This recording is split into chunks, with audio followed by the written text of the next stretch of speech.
Hello everyone, आइए आज की इस वीडियो में हम मंगल पांडे के जीवनी के बारे में जानते हैं। मनुष्य चाहे कोई भी हो, महान कार्य करने पर अमर हो जाता है। मंगल पांडे भी महान कार्य करके अमर हो गए। भारत माँ की संतानों में वे पहले व्यक्ति थे जिन्होंने अपने देश की स्वतंत्रता के लिए अंग्रेजों पर पहली गोली चलाई थी। वे जानते थे कि गोली चलाने का क्या परिणाम होगा, किंतु उनके मन को दास्ता की पीड़ा ने अत्यधिक व्याकुल कर दिया था। मृत्यु और फांसी का भय उनके मन से निकल चुका था। उन्होंने मुक्त मन से अंग्रेज अफसर पर गोली चलाकर अपने कर्तव्य का पालन किया। उनका साहस वंदनीय था। भारत की स्वतंत्रता का इतिहास में उनका नाम स्वर्ण अक्षरों में अंकित है। मंगल पांडे न तो महान नेता थे न महान योद्धा थे। वे थे सेना के एक साधारण सिपाही, ऐसे सिपाही जिनकी रगों में देश प्रेम का सागर प्रवाहित हुआ करता और जो मातामही के लिए बलिदान होने की कामना मन में रखता था। पांडे उत्तर प्रदेश के बलिया जिले के एक ग्राम के निवासी थे। साधारण ब्राह्मण वंश में उत्पन्न हुए थे। अधिक पढ़े लिखे नहीं थे, साधारण हिंदी भाषा जानते थे। चती हुई तरुणाई में ही अंग्रेजी सेना में भर्ती हो गए थे। 1857 में पांडे कलकत्ता के पास बैरकपुर में निवास करते थे। बड़े साहसी थे, बड़े हंसमुख थे और बड़े देशप्रेमी थे। उनके अनेक साथी थे, अनेक मित्र थे। उन्होंने अपने प्रेम और अपने अच्छे व्यवहार से अपने साथियों का मन जीत लिया था। जिस प्रकार हवा के झोंकों से फिरहरी नाचती है, उसी प्रकार पांडे के संकेतों पर उनके साथियों के मन नाचा करते थे।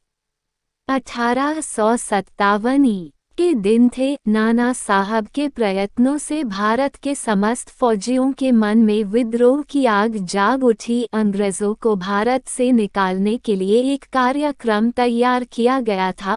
उस कार्यक्रम के अनुसार सारे भारत में 31 मई को महाक्रांति का यज्ञ होने वाला था, किंतु मंगल पांडे ने 29 मार्च को ही गोली चलाकर महाक्रांति का शुभारंभ कर दिया था। कुछ लोग इसके लिए मंगल पांडे को दोषी ठहराते थे। वे कहते हैं कि मंगल पांडे ने 29 मार्च को ही गोली चलाकर भूल की। यदि वे गोली चलाने में जल्दबाजी न करते तो महाक्रांति असफल न होती, किंतु मंगल पांडे को दोषी ठहराना उचित नहीं जान पड़ता। जो स्थितियां सामने थी उन्हें देखते हुए कोई भी देशभक्त अपने वश में नहीं रहता। मंगल पांडे ने 29 मार्च को ही गोली क्यों चलाई, इस बात को समझाने के लिए हमें दो बातों पर ध्यान देना चाहिए।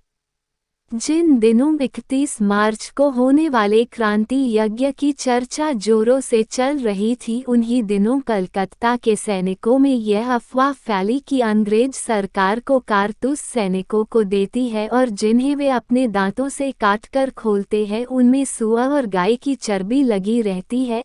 इस अफवाह ने हिंदू और मुसलमान दोनों धर्मों के सैनिकों में व्याकुलता पैदा कर दी। दोनों धर्मों के सैनिक अंग्रेजी सरकार के विरुद्ध विद्रोह करने के लिए तैयार हो गए। दूसरे सैनिक तो मौन ही रहे, पर मंगल पांडे से अपने देश और धर्म का अपमान सहन नहीं हुआ। उन्हें एक क्षण युग के समान लंबा लगने लगा। वे शीघ्र अंग्रेज सरकार की छाती गोलियों से छलने कर मृत्यु की गोद में सोने के लिए उतावले हो उठे। एक और बात थी जिसके कारण मंगल पांडे को 29 मार्च को ही गोली चलाने पड़ी। लखनऊ के नवाब वाजिद अली शाह को लखनऊ निर्वासित कर दिया गया था। उन दिनों वाजिद अली शाह अपने वजीर अलीम की खां के साथ बैरकपुर के पास निवास करते थे। वाजिद अली शाह और अलीम की खां दोनों के हृदय में अंग्रेजों के विरुद्ध घृणा और शत्रुता की आग जल रही थी। दोनों ही बड़े कौशल के साथ सैनिकों से मिलते थे, उन्हें क्रांति के लिए उकसाया करते थे। कहा जाता है कि अलीम की खां के द्वारा उत्तेजित किए जाने के कारण ही मंगल पांडे ने 29 मार्च को ही गोली चला दी थी। जो हो, मंगल पांडे ने निश्चित समय से पूर्व ही गोली चलाकर 1857 की महाक्रांति का समारंभ किया था।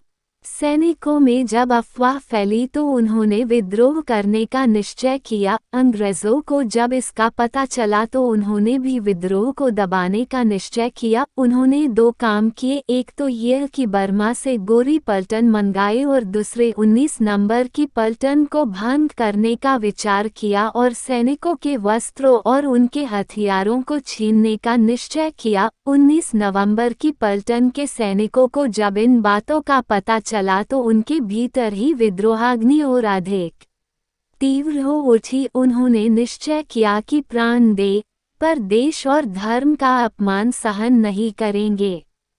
मंगल पांडे 19 नंबर पलटन के सैनिक थे। उन्हें जब अंग्रेजों के द्वारा किए जाने वाले दमन की तैयारियों का पता चला तो उनके हृदय में अग्नि का सागर उमड़ पड़ा।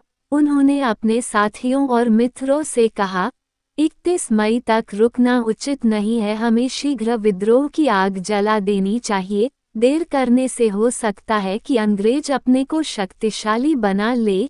किंतु मंगल पांडे की यह बात नहीं मानी गई। जो लोग महाक्रांति की तैयारियों में लगे हुए थे उन्होंने मंगल पांडे की बात का विरोध किया, किंतु मंगल पांडे को विद्रोह के लिए 31 मई तक रुकना सहन नहीं था।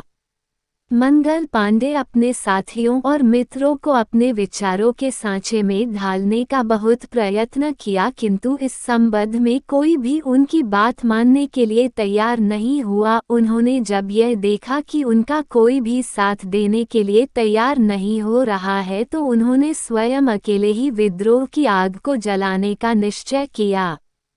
29 मार्च का दिन था, लगभग 10 बज रहे थे। मंगल पांडे ने बंदूक उठाकर उसमें गोली भरी। वे हाथ में बंदूक लेकर उस मैदान में जा पहुंचे जहां सैनिक परेड करते थे। उन्होंने सैनिकों को संबोधित करते हुए कहा, भाइयों, चुपचाप क्यों बैठे हो? देश और धर्म तुम्हें पुकार रहा है, उठो, मेरा साथ दो, फिरंगियों को देश से बाहर निकाल दो, देश की बागडोर उनके हाथों से छीन लो। किंतु सैनिकों ने कुछ भी उत्तर नहीं दिया, वे अपने स्थान पर बैठे ही रहे। चुपचाप मंगल पांडे भी बातें सुनते रहे।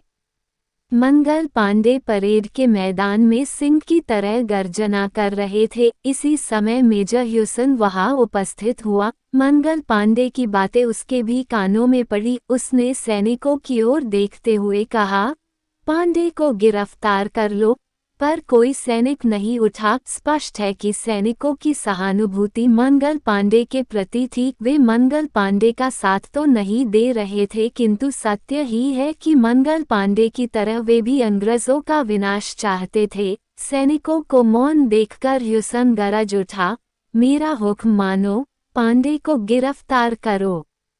ह्यूसन के शब्दों के उत्तर में मंगल पांडे की बंदूक गरज उठी। धान्य धान्य, बंदूक की गोली ह्यूसन की छाती में जा लगी। वह धरती पर गिरकर प्राण शून्य हो गया।